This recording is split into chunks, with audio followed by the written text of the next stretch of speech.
So before I will let Claudio to start, I just want to explain what we are doing here because it's a bit special. Today in Israel, it's the National Holocaust Memorial Day, or the eve before, because tomorrow is the day, and in the Hebrew calendar we start celebrating or start commemorating when the sun is down. So when the sun is down, it's already tomorrow for us. And in 2011, there was it started a tradition in Israel of Zikaron BaSalon, memory in the living room. There was a group of young people that invited a Holocaust survivor to their living room and asked her to tell the story. And it was a very emotional meeting, of course, and one of the messages that this survivor told them is that she's old, and in the few years it shouldn't be too long, and there will be some post maybe in the news that says the last Holocaust survivor just gone home, just passed away, and we are not far from that day. And what she was afraid of, that there won't be any other person to tell the story of what happened in the Holocaust.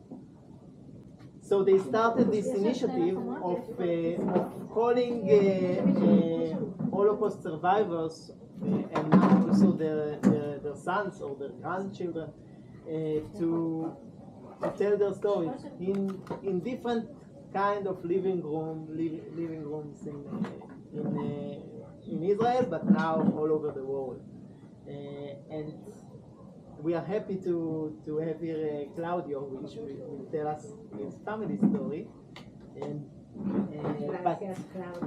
But I want to say this is a very also special moment for us. First of all, we have those kind of houses of BINA all around the world, mainly in Asia, but we are the only BINA house that actually have someone that will come to tell his story, because in the places in Asia, in India, there is no Holocaust survivor. They are using a video of someone, but it's different. Another thing that is special for us is that our group here is very diverse. We have Israelis, young Israelis. We have old Israelis. We have Jews that live here, like local Jews. We have also locals that are not Jewish, which is also important for us to tell the story too. So it's gonna be interesting. I guess it's gonna be also challenging a bit for Claudio to to tell it. And we know that the language is also an issue, because some speak Hebrew, some speak Spanish, some speak English, some speak Italian. So we'll tell everything in Italian. Okay? In Italian. Good one, I love We'll do it in Italian. Yeah. Yeah. So I will let Claudio to talk. I will finish. And if you have questions, keep it, and feel free to ask any questions if you have. Anything that Claudio will know how to answer, he will Anyway, first of all, thank you to you all for coming here and listen to my stories, and especially a huge thank to this wonderful family, Dor and Karen, that host us. A round of applause for that. Come on. So I am Claudio Ambroso, and as you can guess from my family name, it's not a Jew family name. So I come from a mixed family. The family of my father, coming from the Veneto region, where Venezia and Verona was of Catholic culture. There were not two religions. Actually, my father didn't like the Catholic Church at all. When the Pope was on TV, he would switch channel. But of course, if we talk about culture, they were of Catholic culture. In Italy, to give you an idea, during the Second World War, the Jew would call themselves the 40,000. There were approximately 40,000 Jews in Italy, in all of Italy, with a country of 40 million. It means they are very rare, 1 out of 1,000. So it's very rare to find a Jew family in Italy. Of course, there are Jews in Italy since before Christ. There are Jews in the Roman ghetto that they are there from 300 years before Christ. So my father's side was from Veneto. My mother's side, my grandmother was from Hungary, Budapest, and my grandfather was born in Hersting, Moravia, a region of the Czech Republic now. At the time it was Czechoslovakia, part of the Austro-Hungarian Empire, right? So if you want to show the picture of my two grandparents, that's the only one. Oh, there. Those are my grandfather and my grandmother. So being part of the Austro-Hungarian Empire, they would speak, they were part of the, let's say, bourgeoisie, one in Budapest and the other in Hersting, Moravia. They would speak, everybody would speak German as well. Actually, when I was little and I was going to my grandfather's and mother's house, I would hear German because my grandmother didn't know Czech and my grandfather did not know Hungarian. Although my grandfather was a kind of a genius, it's even written in the document, he was fluent in 9 languages, Wow. however, not Hungarian. So my mother was brought up in German with some Yiddish, or like mishpoche. I always love that expression to say it. But anyway, so this was a bit the picture of my origin. The family name of my grandfather was Ruber. The family name of my grandmother was originally Lemberger, but then they shifted to Lakos because anti-Semitism was already on the rise and they kind of wanted to keep a low profile, so they changed their surname into a very typical Hungarian name. When I was born, since the beginning, my father and mother were not ever arguing about religion. They were both not very religious. Mm-hmm. We, as Italian, we have 1 hour of religion, our compulsory school, but they would sign a justification for us not to go because the hour of religion was conducted by a priest. So they were, my father was totally cool, they were very neutral. They never ever pushed us on one direction or the other. However, my mother, my aunt, would always talk about episode during the Second World War and the Holocaust. Actually, I also remember in the 70s there was a very famous TV serial starring Meryl Streep, which was called Holocaust. That was I even read it, was a bump in the face of the whole German generation that through that TV serial discovered kind of what had happened. And the negationism was not only a problem of German. it was a problem of Jew too. Many would not want to talk about it. They wanted to forget about it. Thank God my family, maybe it took 20 years to process it to my mother, but no, we talked about it. And we were forced, we were happily so that serial of an Holocaust. We know all the story about my aunt, my mother, people who died, etc. So it was very, very present in the family. So I'm gonna talk about the two main stream of episodes. One related to my grandmother's side, Budapest, Hungarian Jew, and one related to my grandparents when they married in Milan in 1923, and from there, that's another stream. So, as far as the Hungarian part, you have to understand that after Poland, Hungary was the worst genocide in terms of number.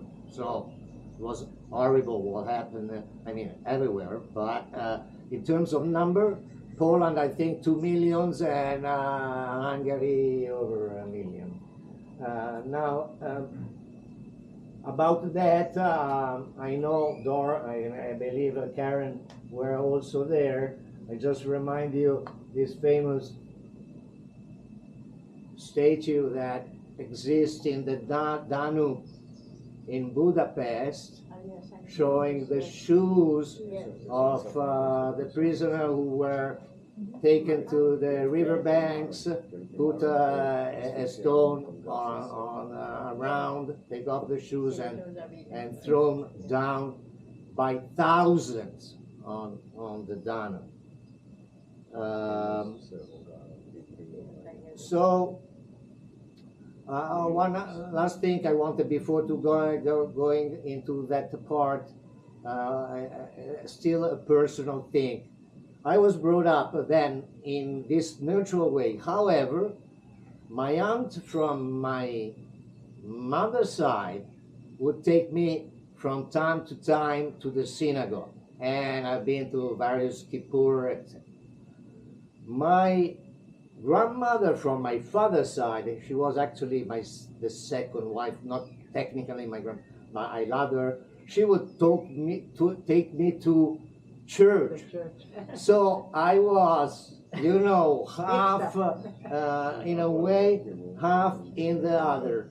By the way, of course, being the son of a male Catholic and a female Jew makes me able to put the hat that I want if I need to be. I'm for the Catholic, I'm Catholic, and for the Jew, I'm Jew. Imagine if you are reverse, you are not recognized. But I will conclude after I talk about these two family stories with a couple of personal episodes also, where when I discovered that I felt Jew. You know what I mean. One is what it is, but I will explain a couple of episodes. One is also related to Puerto Viejo. Anyway, going back to the story of Budapest and my parents there are several records. My grandmother died in Bucharest. In this picture, there is my aunt, my mother, my grandmother, her mother, and her grandmother. There are 5 generations. Wow. The 2 died in Bucharest. Okay. Well, anyway, this is the family of 5 generations when they were happy in Wien. Many of the bourgeoisie moved to Wien. My grandfather took a law degree in But going back to Budapest story, we know of several casualties, terrible. As I said, it was horrible. But there is one episode, actually the episode, personal episode, our episode where people escaped the Holocaust. Thank God there are also those episodes. And I have a great grand aunt, okay, well, it's somewhere there. We'll say it was the sister of my grandmother. She was saved when in Budapest the Nazis started to do door by door. They run her and a little boy, Freddy, Alfred Lakos, who died recently, but we were in touch, who lived in Atlanta now. They run to this Dr. Madi, non-Jewish person. They were friends, and Dr. Madi, they are, I don't know, sometimes I get emotional. It's interesting because Dr. Madi was not particularly keen on Jew people. There are even recorded statements by her saying, oh, Freddy has all these defects of the Jew, I can't stand. She was saying very phrases that today would be totally defined as anti-Semitic. However, she took that little boy and that girl, and they were hidden like Anna Frank for 6 months in a closet behind a big mirror. And after 6 months, she arranged an escape and then managed to cross the border. But this person, it's also recorded, she has been also entitled of the righteous among from Yad Vashem, because it emerged that she saved several with risking her life, of course. And so it's interesting to see where the good can come from. It can come from even the person you would not expect. She has been granted the righteous among the nation in Denver Emmanuel Temple in collaboration with Yad Vashem. So, as I was saying, it's interesting in her diaries there are kind of anti-Semitic expressions, but then she risked her life to save several. And you know, I play reggae music, and I would like to quote, in this case, Bob Marley. Besides, there is a very strong link, as you know, between the Rastafari, the lost 12th tribe, and as you know, in the epic of Rasta, there are a lot of Zion, Israel, etc. But he says, your worst enemies could be your best friend, and your best friend could be your worst enemy. So this Zia Irene, for me, Irene Lakos, she made it eventually in the 50s be brought to my grandparents' house. So I always saw her, because in my grandmother's house, my grandmother, my grandfather, and my grand aunt, she was saved, and she would always talk about Dr. Madi that saved her life. And she was, she made it just for that. There were several eruptions of the Gestapo in the house, but they never ever found. So that's it, like a kind of Anna Frank like story. Now the longest part is about my closest family is my mother and my grandfather, my grandmother and my aunts who made it. My grandfather was the eighth son of a family of 8 in Hosting. My grandfather, Jacob, had a posteria. Posteria, it's like a mini supermarket in that village. He was like a merchant. But then my grandfather took a degree in Vienna of law, but he started to trade in sugar beet. Sugar beet was a revolution, an important revolution, like economically wise, because until the beginning of last century, all the sugar was sugar cane. Was very expensive to import and expensive to buy. Then they kind of, it was already there, but it kind of produced. Now the 90% of the sugar wheat is beet, sugar beet derived. And so he contributed to the diffusion. Since he knew many languages, he had connection with, he spoke Poland, Czech, Russia. He had connection in East Europe. They were growing sugar beet, and he started to import seeds to grow sugar beets in Italy, for instance. And we are talking about the change of all society consumption. So it was a big huge. He had the exclusive of the sugar beets. So he had and of course he was very well off. I was recently, now it's not ours anymore, but the house they were living in the center of Milan was amazing, right? And of course, thank God, through the connection that he had in Eastern Europe, he living in Milan, because they had moved from Vienna, they met, my grandmother and my grandfather, and they moved to Milan. Because of the connection he had, he got to know, as an Italian living in Italy, much earlier than everybody else, what was happening to the Jew in Eastern Europe. So basically, in Italy, the racial law were issued in 1938. My mother was studying at the Liceo Classico Manzoni, which I know very well. And one day from the other, they said, no, you cannot study anymore here. That was the beginning, the soft part. No, they could not do some things. They had to go to study in the school Höpli. It's called Center Via Höpli. It still exists, the community center, but just a school for the Jew. While she was totally integrated.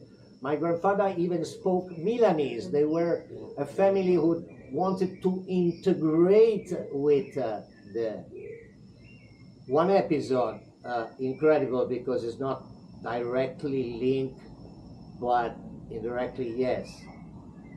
There are documents that did not come in the he made incredible research through AE about my family. According to the fucked up fascist law, there was a moment where three brothers, son of the same mother and the same father, so brothers 100%, including my grandfather, Rudolf, one was declared for the fascist regime, one was Jew, one was Mid, and one was Aryan, Ariano. How do you say? Ari. So to tell you the cruel bureaucracy that can take you anywhere. Like I promised, there are documents when one was declared. The one who was declared Aryan is because he married. Actually, it's important. He married a Swiss person and kind of got the conversion. And actually, that contact was paramount in saving my family, because they would, as I will explain, they crossed the border to Switzerland, right? And they had a connection there, so that was important part. But yeah, that's it.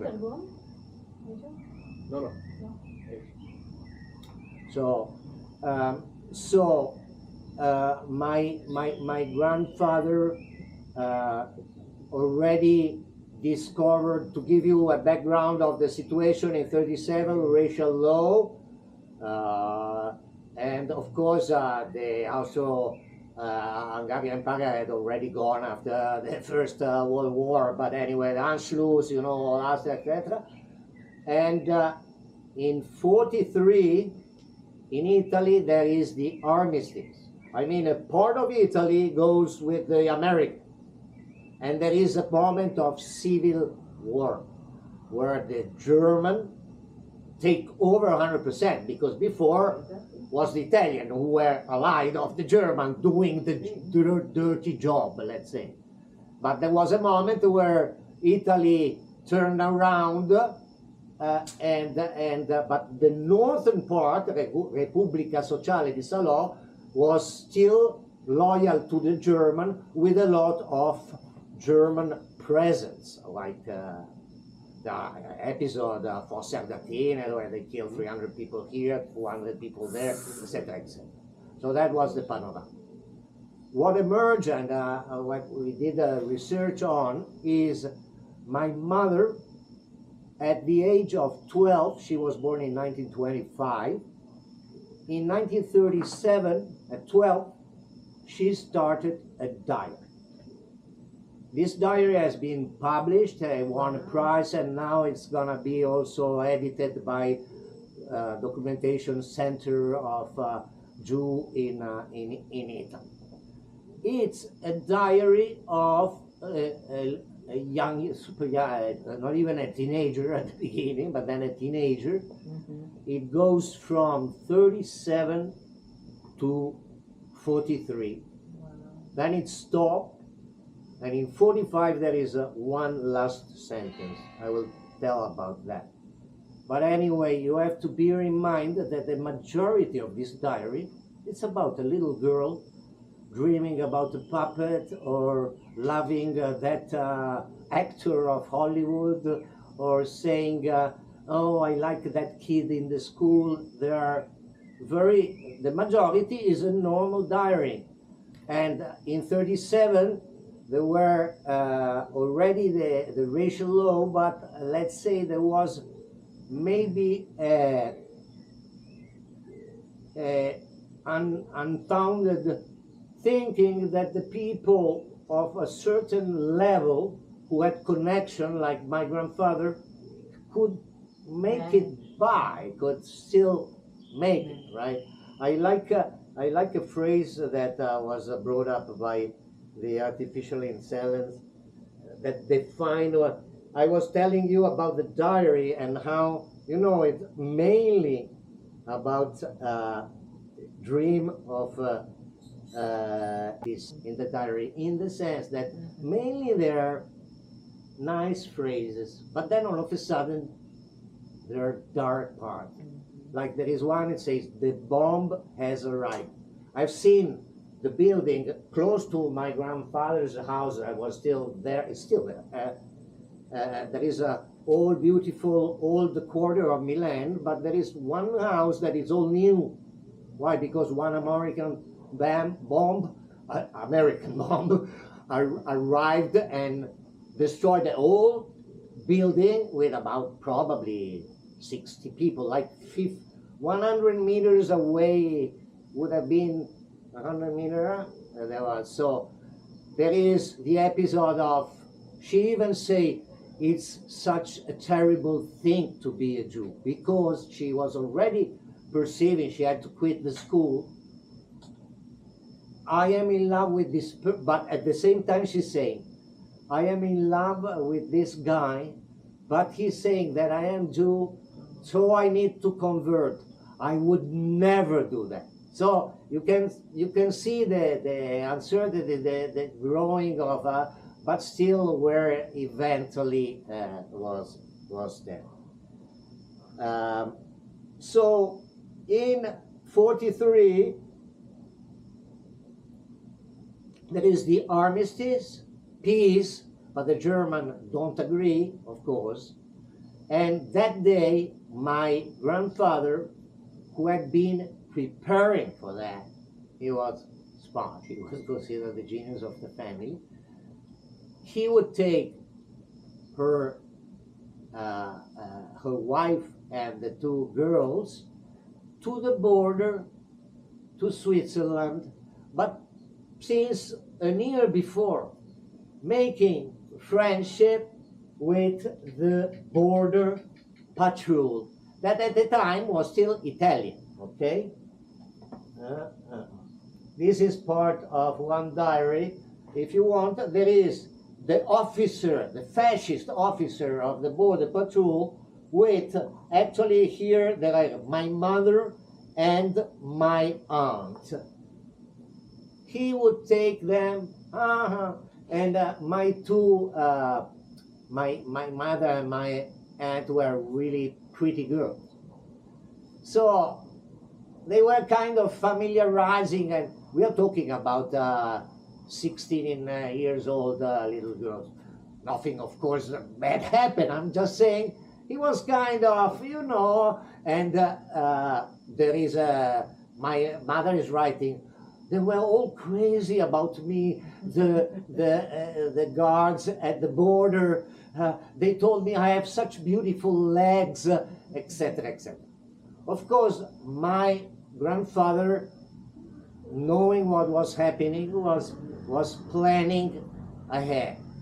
So when, as I love this American expression, when the shit hit the fan, when everything went really quickly down in 43, he took with nothing left, everything. He lost everything, like most of the Jews. We have record of houses that were ours that were taken, never given back, because in some case they had to sign a paper where they were giving it. So you signed, so you said it's ours. And no, I mean, it was still, I don't know if you've seen that wonderful movie about a Klimt picture, La Femme, no, okay, well, I'm going a little bit outside there. But anyway, of course, you know, many Jews were totally robbed of their all belongings, no? So he took them to the border. He had I have a question for you. What do you use when the shit hits the fan? What works to bribe people? Jewelry, money, gold. Exactly, gold. He had gold coins. So he had already. He bribed the guard.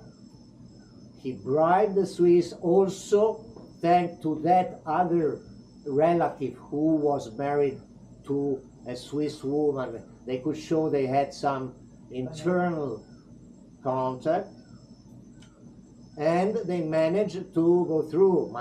My mother always talked about how she broke her ankle. They had to climb mountains. I mean, it was, I'm not saying the Everest, but still they had to go to shallow, and she broke her ankle, and she said it was a nightmare, the descent, until they reached a refugee camp, and from then they went to Lucerne and other thing. By the way, my father, the Catholic side, was also a refugee, because in 1943 he also escaped through the mountains. But they never met. They were in the same camp. They never met. Actually, they both married before to somebody else. My mother married an English officer, and then divorced shortly after. And my father married a girl who put, I don't know, who betrayed him, so they divorced, and then they met through a Jew common friend. But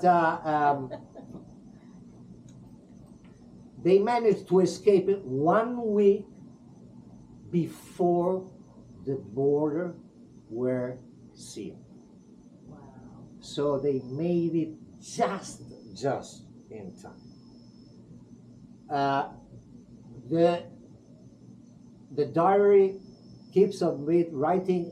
My mother fell in love with one of the most famous resistant guy, Pietro Caremoli.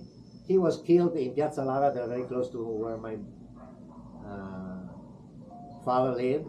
She there are records of some letters that are like coded to exchange.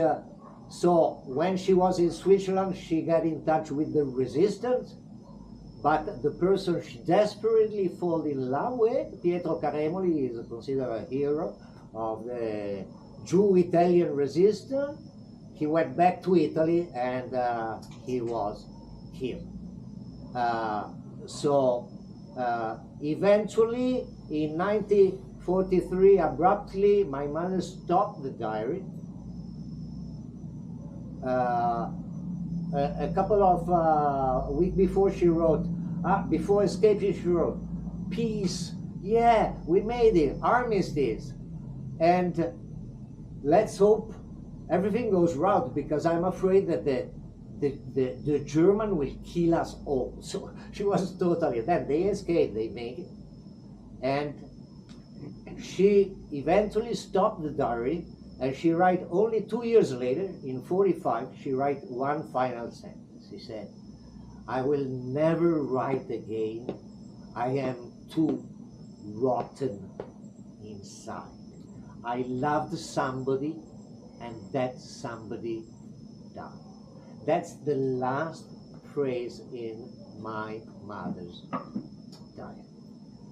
Okay, I will add two little personal episodes. When I discovered that I was Jew, I was in a university. I have a degree actually in economics. I was a consultant in typically Jew, a consultant in economics for many years, and then one day I rose my middle finger and said, I want to be a reggae musician in Puerto Viejo. So, but anyway, at the time I was in a restaurant in Milan, in the center of Milan, with many of my closest friends of the university. Also of left wings, kind of, and very smart people. Some of them are still my friends despite of what happened. But I realized that that diary, that particular, it exists. It's also the prime minister now, who is fascist, went to that restaurant there were, and I wrote to my friend, you remember, she is there in the same restaurant, but this happened. It was a big scandal. I am there with all, it's a big table, like this, more or less, all sitting, eating pizza, whatever. The owner, who was totally right-wing, come out with a shirt with Adolf Hitler saying, fuck the Jew, like literally. It was, and... The waiter. Huh? The waiter. No, the owner, Oscar. If you dial Oscar, Ristorante da Oscar, it exists, and you will see. They have picture of Mussolini and whatever. I don't know why they don't burn it down, but anyway, it's still there, da Oscar. I'm sorry, I know you have been experiencing much more, I guess, than me, anti-Semitism, but just since you heard me, what is my definitory moment in terms of Judaism. So he comes with an outrageous t-shirt. And I was watching it and I'm thinking, should I say something or no? Should I say, nobody's caring, somebody saying, he's a little bit meshuggah,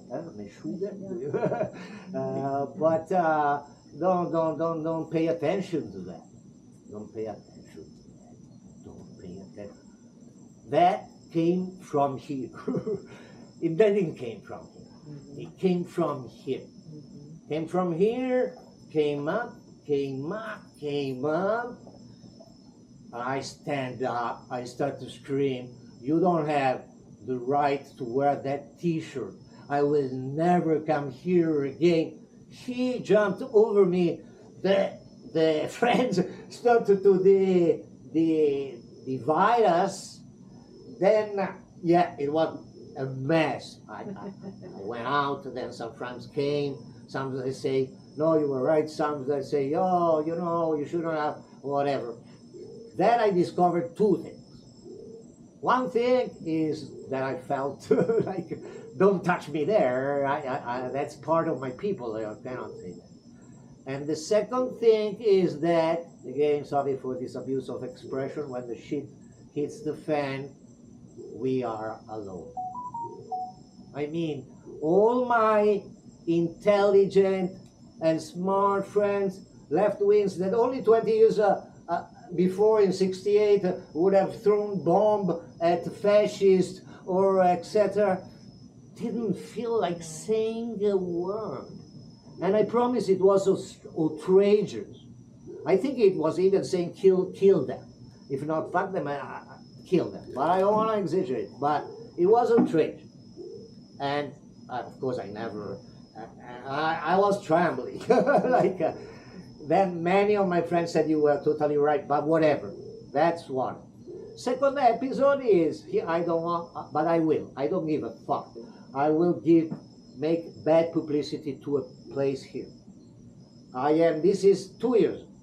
Wow. I am sitting with all the Italian Puerto Viejo bourgeoisie, which is the owner of Cariblu, the owner of Pecora Nera, the ex-owner of Bamboo, if you remember Bamboo, the cause of Mario, many friends, I mean, people smart, intelligent. From the bakery? From the bakery also? No, not from the bakery. I cannot involve who he was not. Diaries. But I will involve the main characters, the owners of Amimodo restaurant, Lucia and Livio. So we are talking about things, everything, whatever. And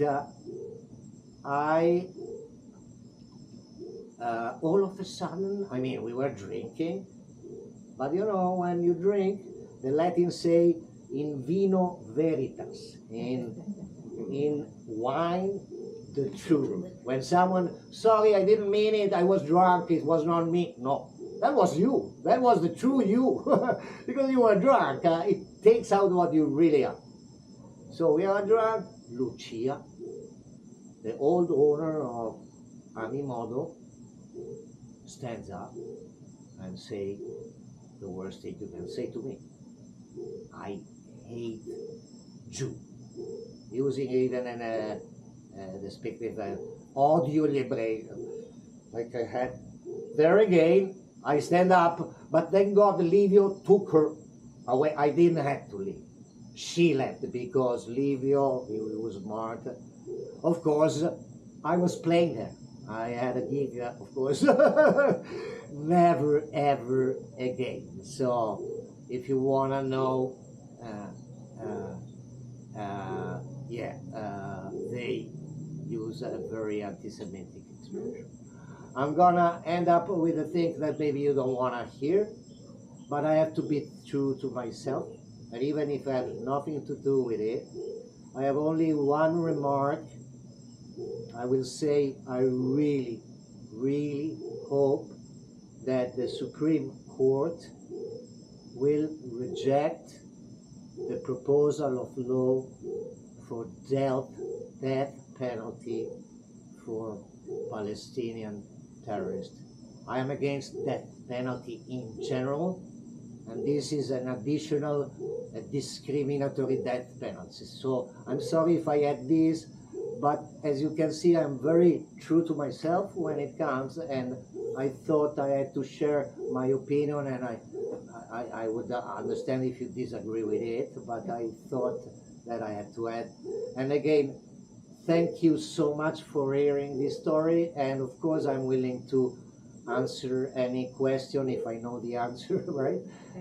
With pleasure. And thank you, Dor, and thank you, Karen.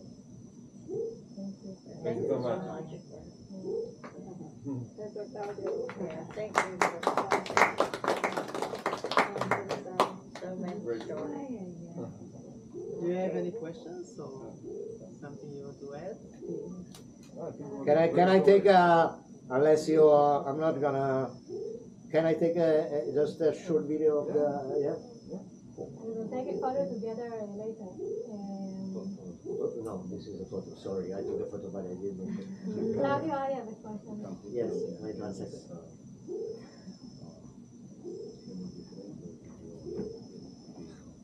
My horse, yes, and my other horse, yeah. When you grow up, you said that you knew that you are Jewish because your mom always tell you. And how did you feel to figure out that you are Jewish, or wasn't it something that? Well, I mean, Judaism, you know, it's there. Religiously, I am agnostic. I don't have the arrogance to say God doesn't exist, nor to say it does. That's my position, and I would not argue with any position on that. It's personal, right? I never liked, even like Italian. I was, as I was telling you, with an Italian community, but I am very transversal. I don't hang up just with Italian. Actually, I play with Americans, with Spanish.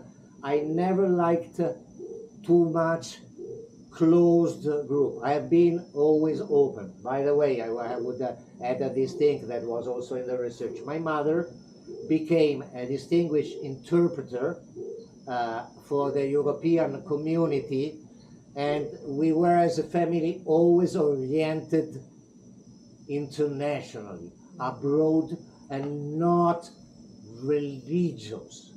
Now again, there is a cultural side. That cultural, I feel it strongly. And there is also a, I don't know, a gut side. And that, I feel it very, very strongly. I know some things about the history of Israel. I've been there. You can show the picture of me at the Whitby Wall. Just, sorry. But I if somebody I would not go, oh, I'm Jew, the first thing I say to a person, but I would definitely tell the story the moment we started to be a little bit close, or the moment if they ask, I would say I have no problem in, and I'm proud of it. Of course, I think that even I know it's not, I don't think it's a very wise.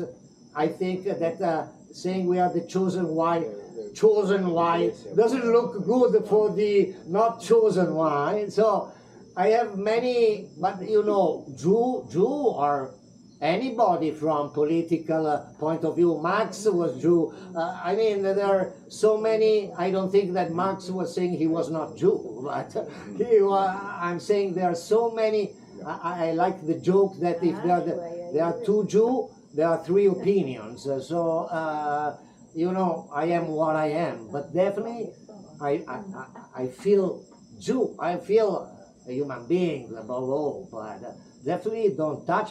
If I hear, those are two episodes, but I have many where I wrote the antenna. I said no, even if now it's not popular, I would still stand at my side. Of course, I'm not gonna spread it too much if it's not the moment to do it on my judgment, but that's what I feel. And actually, I have another question.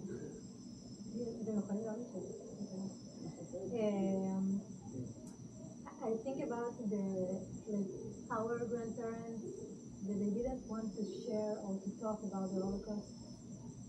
Most of them. I mean, there is many that of course, the girls tips and we know their stories, but in those families, for example, they didn't want to share, they didn't want to talk. We know very rare things about what happened in the Holocaust, and in the opposite way, your mom and your family share the stories. Yeah, no. Well, I think that's in our culture to tell stories, but I understand that psychologically many had reacted.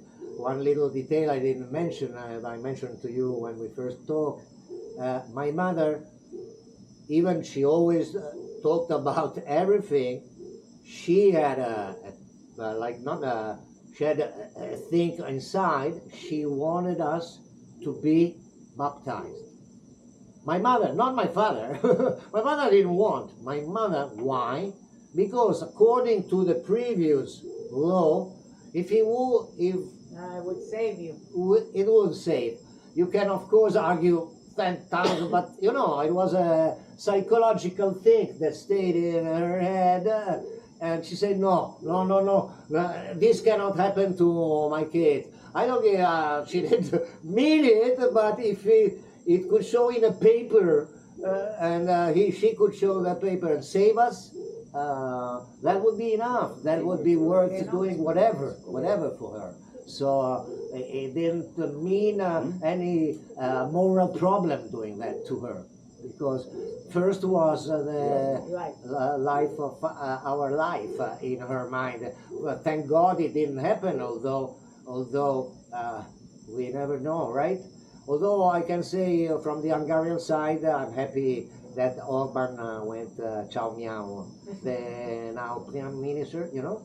They changed the way election, and it's more moderate, and Orban was totally anti-Semitic, by the way. Anti-Semitism is on the rise everywhere, I'm sure you are aware of that, especially in Eastern Europe, but even in Italy. There were episodes of like beating up just people who were wearing a kippah, and yeah, of course, the present situation it doesn't help the image right now, and I always say anti-Semitism is there. It's I think it's there. Like maybe there is other forms of racism that are there. It's there in most of them. Many people don't know it, but it's there. So of course, if you give them an occasion, wow! Because I've seen, of course, massacre in Cambodia, in Central Africa, in Morocco, in Tibet, a lot of massacre, and nobody speaks about it. But when Israel is doing, wow, wow, wow, wow. Of course, still, as you know, I disagree with some of the actual politics of the government, which, of course, I'm not there, so I'm not gonna argue. But I think even from abroad, one can have an opinion. As you know, there are many Jews, even inside of Israel, there were manifestations for peace or whatever. Definitely, right now we are not very popular, but I know where I stand. If the thing becomes serious, I know where I stand. I know where I stand.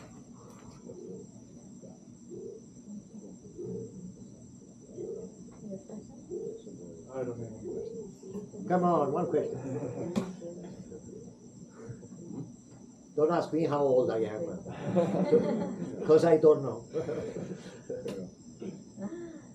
No, it's for you, for people outside of Israel to view the country from the outside.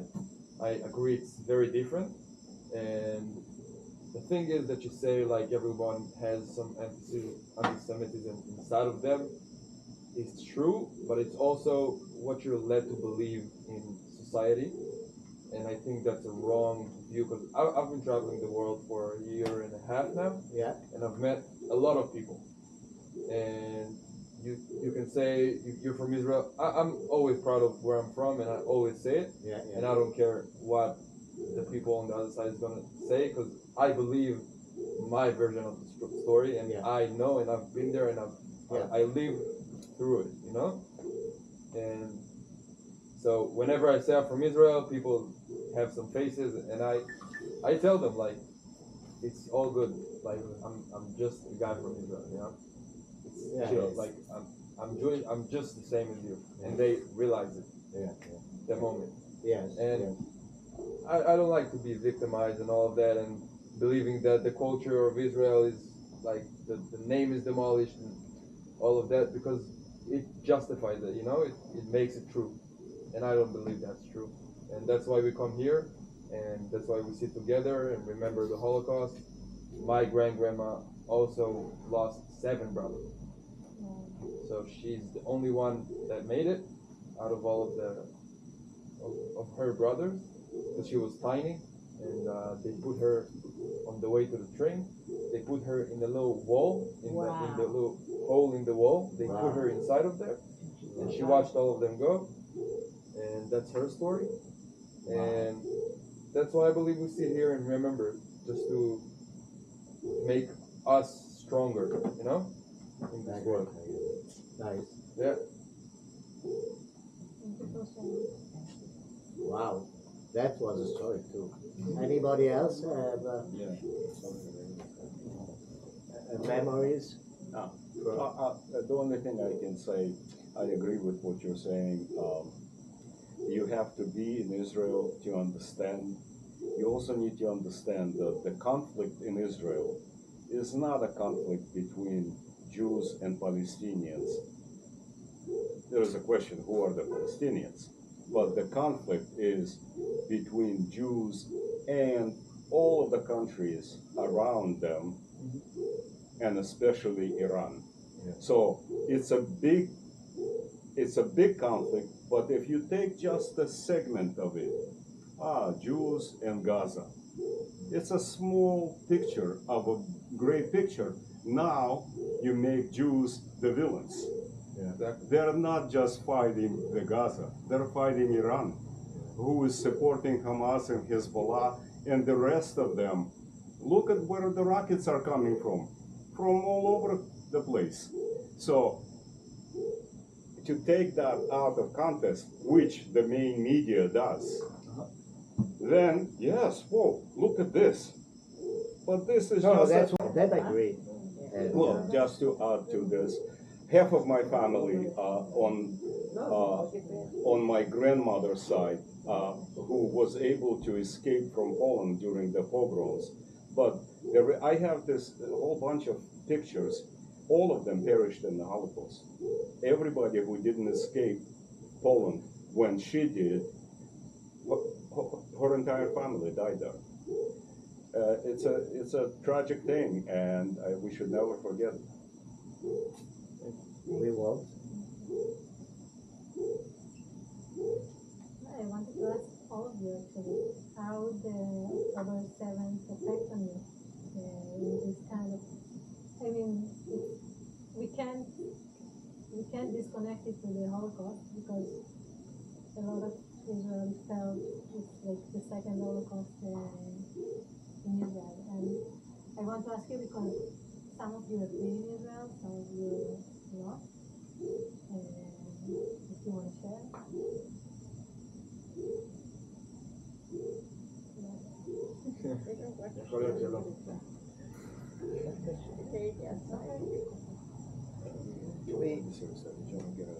Me and Karen were discussing just before we started, like about the memory of the Holocaust, and we have 2 daughters, and we had like questions if it's the right thing to do to teach about the Holocaust for the young generation, and one of the things that we have that like sometimes if you teach about it and talk about it, you sort of make ourselves a victim, and like when you grow up knowing about it with those fears in you, it sometimes it can make it worse. So what you decided? What are you going to do?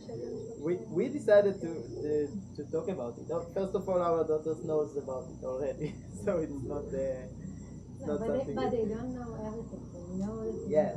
World War II, and they know a bit because we are here and we are talking about it. So I think for us, the memory is more important than. I mean, for me, we have to remember because we have to make sure those kind of things will never happen again. But but this is our family. We know other families that decide not to talk about it at all, like to grow their children as if there was nothing like that, and it's a big question. I mean, if you grow up in Israel, you cannot go without it, because every place has some memorial, and there's the Holocaust Memorial Day, and there's when you're 17, you go to Poland for a journey to learn about it. But if you're not going in Israel, I don't know how it is, like going outside. And do you learn about it at all, or not? I think they should. People think it's conspiracy. It's not even real. People that are not Jewish people. In America, a lot of them are like, they never happened. Yeah, but And I believe it's something that is important to know. Because it was the Jews, but it's not only the Jews, it was so many others as well. But when people look at it and say like, it never happened, it happened. It happened to all of us. And it's a genocide for everybody. It's a wake-up call. I believe that it's important that people will know it. It's not something that, like, I don't think it puts you in a place that like, we're always attacked or we're always, but that's my opinion. It's something that it's part of our legacy, no matter what, wherever we go.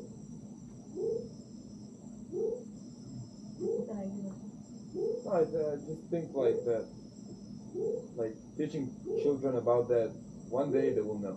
Like they will know about it one way or the other, and it's our identity. It's like what brings us together and all of that.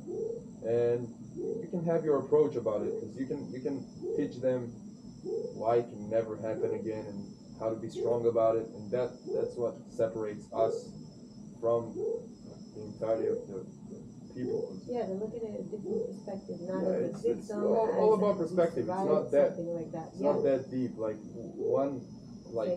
the children will learn about it. Like we go to school from day one. We know about it. We have the ceremonies and we have all of that.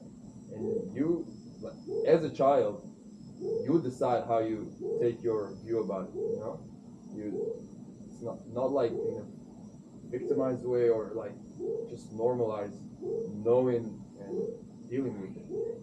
That's what I think every Jewish, Israeli, whatever, should do. Because it's like, deal with it, be strong about it, it's alright.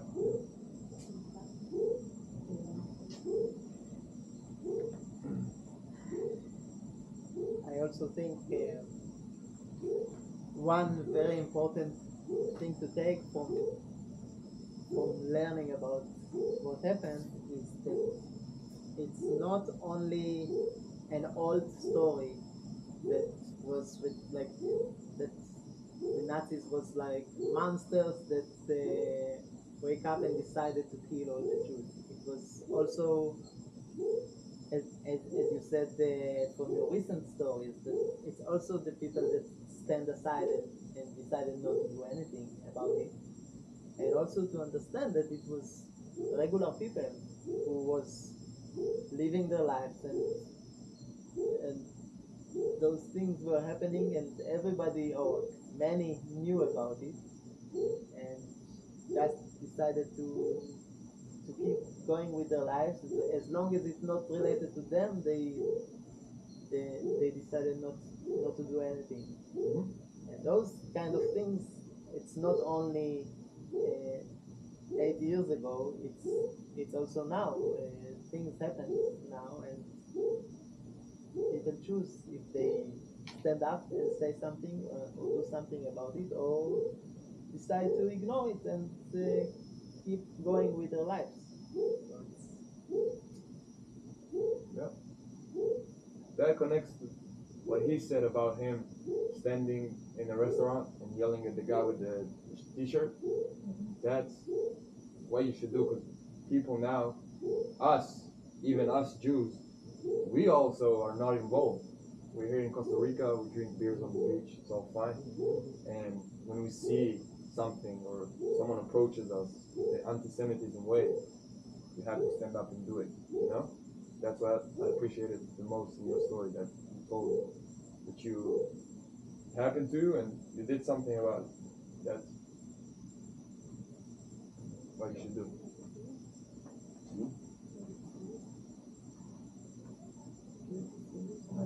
I lost the gig. I cannot play anymore. When are you playing? When are you playing? Where are you playing? Tell us. I'm playing every Wednesday and every Saturday at Hot Rocks. Ah, okay. And usually Friday somewhere else, but I'm not sure this Friday. So you can come to Claudio changed the life See. in Costa Rica. She heard me 1,000 of times.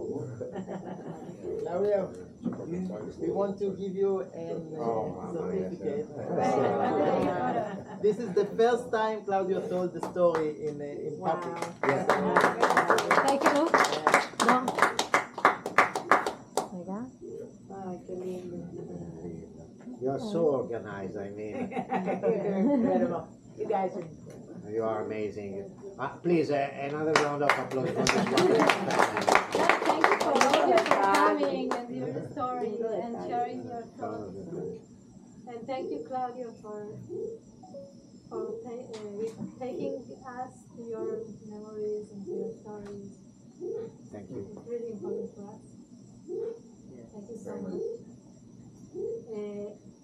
I want to ask you to take a photo for all of us. If it's Oh, yeah. okay with you.